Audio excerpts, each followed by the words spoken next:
नमस्कार किसान दोस्तों, स्वागत है आपका हमारे YouTube चैनल में। मैं हूं धीरेन्द्र और आप देख रहे हैं डीके गार्डन YouTube चैनल। किसान दोस्तों, आज हम आपको जो उर्वरक बताने वाले हैं, जिस स्प्रे के बारे में हम बात करने वाले हैं, इसको अगर आप अपनी गेहूं की फसल में स्प्रे करते हैं, सही समय पर सही मात्रा में सही ढंग से प्रयोग कर लेते हैं, तो गेहूं की बालियां काफ़ी ज़्यादा लंबी होंगी, दानों का भराव काफ़ी अच्छा होगा, दाने मोटे चमकदार व वजन होंगे, जिससे आप पैदावार अच्छी ले पाएंगे। अगर आप हमारे चैनल पर नए हैं, पहली बार वीडियो को देख रहे हैं, तो चैनल को सब्सक्राइब भी कर लें ताकि अगला आने वाला वीडियो आपको सबसे पहले देखने को मिल सके। दोस्तों, आज हम जिस स्प्रे के बारे में आपको बताएंगे, इसको शायद ही किसान भाई जानते हैं। कई सारे किसान भाई इसके बारे में नहीं जानते हैं, कुछ किसान भाई जानते भी हैं लेकिन उनको आधा अधूरा ज्ञान रहता है, जिसके कारण वो पूरा लाभ नहीं ले पाते हैं। क्योंकि कहते हैं आधा अधूरा जो ज्ञान रहता है वो काफ़ी खतरनाक रहता है। क्योंकि अगर हम किसी चीज़ के बारे में जब तक पूरी जानकारी नहीं रखते हैं, तब तक हम उसका पूरा लाभ भी नहीं ले पाते हैं। किसान दोस्तों, हम बात कर रहे हैं एनपीके के बारे में, यानी नाइट्रोजन, फास्फोरस और पोटेशियम। ये जो स्प्रे होते हैं, ये आपको कब करने चाहिए, इसके साथ में क्या मिलाना चाहिए जिससे लाभ मिलता है, और कौन सा स्प्रे आपको कब करना चाहिए। कई सारे किसान भाई गलत तरीके से इसका प्रयोग करते हैं, जिससे कभी हाइट अधिक हो जाती है तो फसल गिरने की संभावना हो जाती है, या उसका प्रयोग पहले कर देते हैं, लाभ अच्छा नहीं ले पाते हैं, दाने भराव के समय गलत जो स्प्रे करते हैं, गलत एनपीके देते हैं, जिससे वो लाभ नहीं ले पाते हैं। अब हम आपको यहाँ पर जो फसल की स्टेज है उसके हिसाब से आपको बताएंगे कि कौन सी वाली जो एनपीके होती है वो आपको कब करनी चाहिए, साथ में क्या मिलाना चाहिए। सबसे पहले यहाँ पर आप ये समझ लें कि एनपीके के काम क्या रहते हैं। जो नाइट्रोजन होती है, इसका काम होता है ग्रीन अप एंड प्लांट।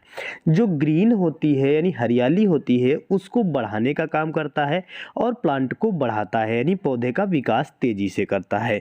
जो पी यानी फास्फोरस जो होती है, फास्फोरस का काम रहता है रूट डेवलपमेंट, यानी जो जड़ों का विकास है उस पर ये फोकस करता है, जड़ों का विकास करता है, तने को मजबूत करता है और पौधे में फूल विकास में भी सहायक रहता है। तो जो फास्फोरस होता है, इसका भी काम काफ़ी अच्छा रहता है, तो इसको समय पर हमें देना चाहिए। जो पोटेशियम होती है यानी के, इसका काम क्या रहता है, पौधे में यील्डिंग को बढ़ाना, अनाज जो है उसको पूरी तरह से भरना, वजन चमकदार बनाना, पैदावार में वृद्धि कराना।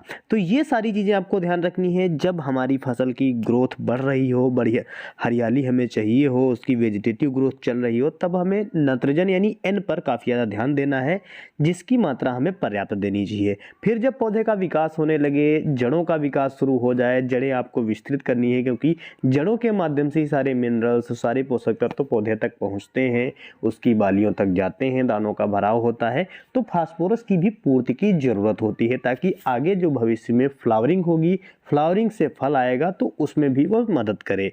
फिर लास्ट में आती है पोटेशियम। पोटेशियम भी हमें लास्ट में ज़रूर देनी चाहिए, जिससे हमारे पौधे के दानों में भराव बढ़िया हो और उनके वजनता आए और चमक आए, जिससे हम पैदावार अच्छी ले पाएँ।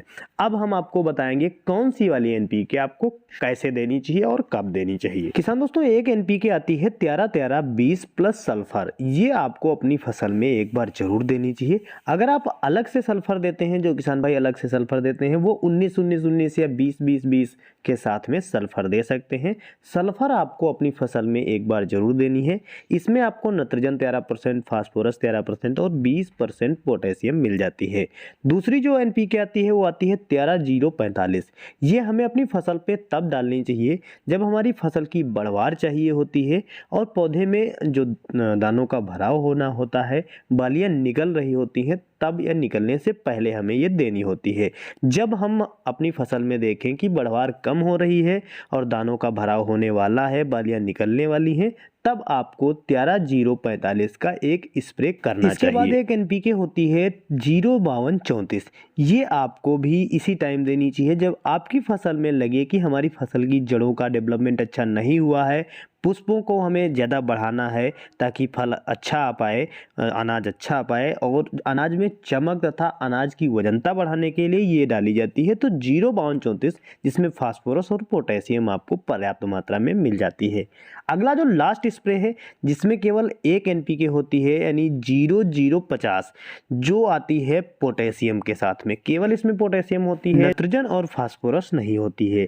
ये आपको तभी डालनी चाहिए जब लगे कि आपकी फसल में केवल दानों का भराव होना है और बालियां हमारी मजबूत नहीं बन रही हैं, दाने खोखले रह पा रहे हैं या जो दानों का वजन है वो कम रहेगा, तो उस समय आप इसको डाल सकते हैं। इस तरह से आप एनपीके जो आती हैं उनका प्रयोग करके बेहतर लाभ ले सकते हैं। तो किसान दोस्तों, गेहूं की फसल में आप एनपीके का प्रयोग करते समय इन सारी बातों का ध्यान रखें और काफ़ी अच्छा लाभ लें। जानकारी यूजफुल लगी हो तो वीडियो को लाइक करें, ज़्यादा से ज़्यादा शेयर करें, चैनल को सब्सक्राइब भी जरूर करें। धन्यवाद।